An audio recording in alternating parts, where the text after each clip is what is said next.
João sofreu um acesso de fortes vômitos, acabando por vomitar num dos cantos da sala. Desta forma, no meio de grande confusão, deu-se por concluída a primeira parte daquele julgamento. Eram 6:30 da manhã. Na realidade, aquela pausa no julgamento judeu de Jesus de Nazaré ia ser uma nova e grotesca caricatura do que deveria ter acontecido num julgamento objetivo. As normas hebraicas, como irei pormenorizando no final destes dois comparecimentos do Rabi da Galileia perante o irregular conselho do Sinédrio, eram muito rigorosas enquanto se relacionava com causas de sangue. Na sua ordem quarta, capítulo 5, a Misna israelita estabelece com grande rigor e pormenor que se o réu é considerado inocente, é posto em liberdade. Caso contrário, os juízes adiam a sentença para o dia seguinte. Pois bem, esta importantíssima prescrição jurídica não só não foi tida em conta por aqueles 30 sequazes do sumo sacerdote como, além disso, foi grosseiramente manipulada. De mútuo acordo, Caifás e os seus partidários retiraram-se da sala do tribunal, reduzindo as obrigatórias 24 horas de reflexão e jejum, antes da sentença definitiva a 30 escassos minutos. Meia hora que, em minha opinião, alcançou uma das mais altas cotas de selvageria a que pode chegar um grupo que se considera civilizado. É possível que, por ignorância, ou por um respeito muito humano, os evangelistas não nos digam praticamente nada do que padeceu o mestre naqueles momentos e naquele local. Pessoalmente, inclino-me para a primeira razão, a falta de informação. Como pormenorizarei imediatamente, o jovem João não pôde estar presente naquela horrível meia hora. Os escritores sagrados fazem algumas alusões, sempre muito superficiais e como se não quisessem entrar em pormenores, sobre uma bofetada, algumas cuspidelas e pancadas dadas pelos servos do Sinédrio. Creio, honestamente, que os evangelistas, talvez com a preocupação de não mortificar os seus leitores com os padecimentos de Cristo, prestaram um fraco serviço à verdade, ao não exporem com mais pormenores o amargo trance do Nazareno. Precisamente, ao conhecer com exatidão o sucedido naquela manhã, numa das câmaras do Sinédrio, uma pessoa pode ter a intuição de que foi aquele, talvez, o momento mais amargo e humilhante de toda a paixão. Muito mais, naturalmente, que a flagelação ou que a aterrorizante cena do pregar dos cravos. Entendo que, para qualquer pessoa normal, e muito mais logicamente, se essa pessoa é a própria divindade, os ultrajes e ataques à sua dignidade podem ser mais dolorosos que as pancadas ou torturas propriamente ditas. E foi isto que aconteceu, enquanto os juízes deliberavam no jardim central do edifício. Sem um instante de hesitação, fui atrás do soldado que escoltava Jesus, enquanto João, muito impressionado por aquela repulsiva desonra da pessoa do seu mestre, saia, procurando respirar ar puro e recompor-se física e emocionalmente. Mas, poucos minutos depois, viu entrar na sala para onde os levitas tinham levado Jesus. Encontrávamo-nos num cubículo de reduzidas dimensões, totalmente vazio, sem móveis e sem ventilação alguma. 2 dos servos do Sinédrio empunhavam achotes que, juntamente com 3 pequenas candeias de azeite penduradas das paredes de tijolo, iluminavam o retângulo com uma luz avermelhada e fantasmagórica. O Nazareno ficou no centro do úmido e fedorento cubículo, enquanto os guardas e servos do templo, uns 12, mais ou menos se acomodavam, encostando-se às paredes ou sentando-se no chão duro. A minha primeira impressão, ao verificar o silêncio e total indiferença daqueles indivíduos, foi relativamente tranquilizadora.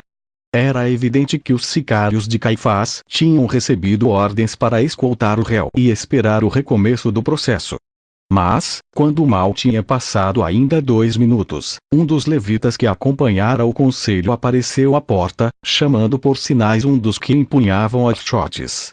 Depois de um breve segredar, o recém-chegado desapareceu e o do achote deu uns passos para o seu companheiro, transmitindo-lhe a ordem que, sem dúvida, o guarda acabava de trazer. Os criados e levitas formaram um círculo, dialogando em voz baixa e lançando constantes olhares ao preso. Alguma coisa tramavam. Naqueles momentos críticos Jesus voltou a levantar o rosto, procurando com o olhar. Por fim, deteve-se em João, que continuava muito próximo da porta e, sem dizer palavra, fez-lhe um gesto com a cabeça, ordenando-lhe que saísse dali. Aquele sinal foi peremptório. Mas o discípulo vacilou, respondendo com uma negativa. O mestre, pela segunda e última vez, virou a cabeça para a direita, apontando-lhe a porta.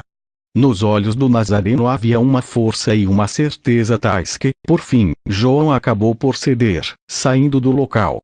O legionário, testemunha como eu, da silenciosa ordem do réu, interrogou-me com o olhar. Mas só pude encolher os ombros. Naquele instante não era capaz de perceber o motivo por que Jesus de Nazaré obrigara o seu amigo inseparável a deixar-nos. Lamentavelmente, não tardaria em saber. Logo que João saiu, o mestre limitou-se a observar-me durante escassos segundos. Naqueles olhos semi-cerrados em consequência das cuspidelas, já secas, adivinhei uma mistura de infinita tristeza e resignação.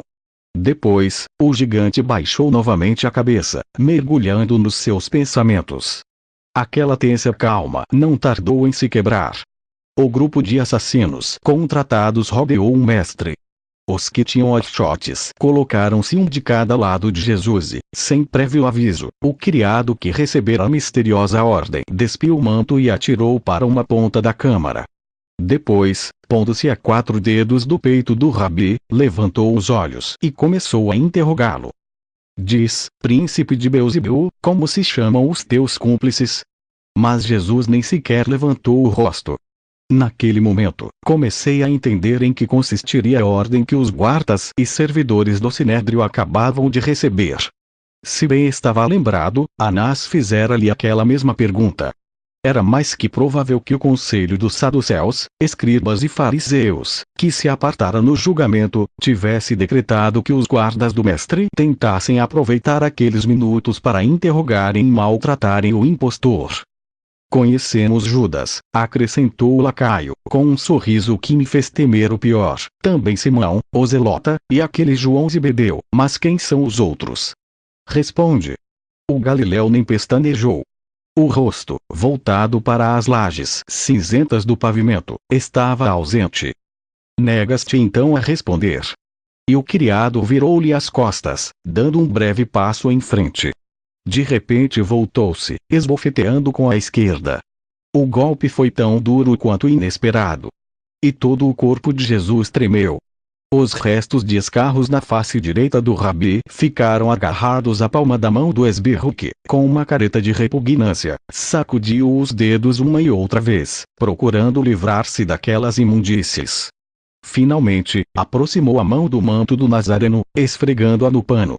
Quando o legionário tentou acabar com o súbito e selvagem ataque, um dos guardas do templo pôs-lhe a mão no ombro e, afastando-o do rabi, entregou-lhe uma pequena bolsa de couro, murmurando que não interviesse e que dividisse as moedas comigo.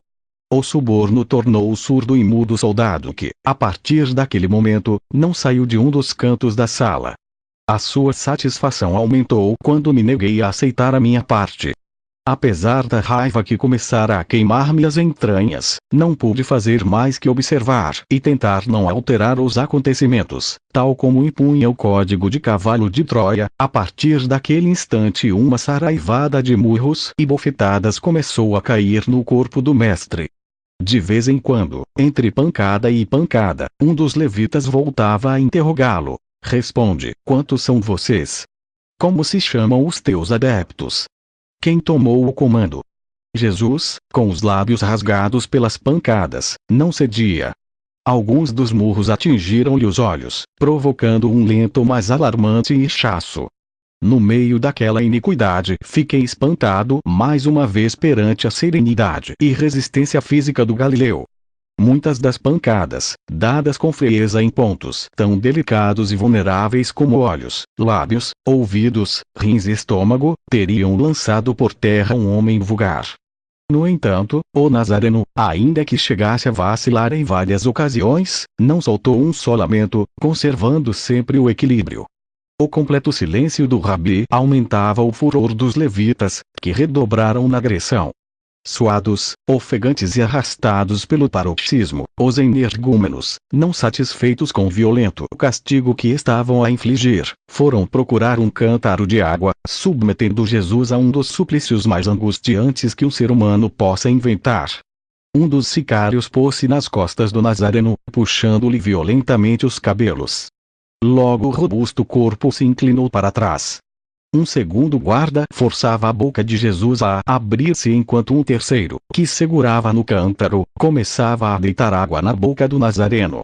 O líquido foi entrando aos borbotões durante muitos e intermináveis segundos, até que, finalmente, o rabi teve um seco e forte acesso de tosse, que pôs termo à tortura.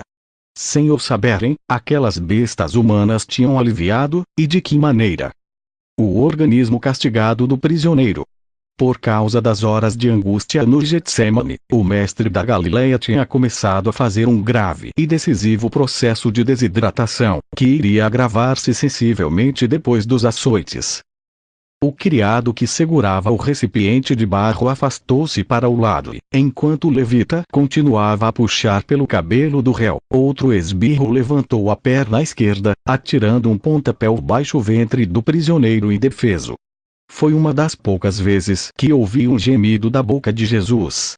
A dor deve ter sido tão dilacerante que, apesar de estar vergado para trás, o tronco e a cabeça do Galileu endireitaram-se com um movimento reflexo, ao mesmo tempo que os joelhos cediam.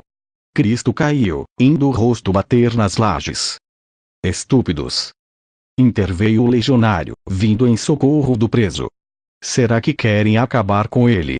O guarda que estivera puxando pelo cabelo do rabi largou a mecha que lhe ficara nos dedos e, arrancando o cântaro ao colega, despejou o conteúdo na nuca do Nazareno.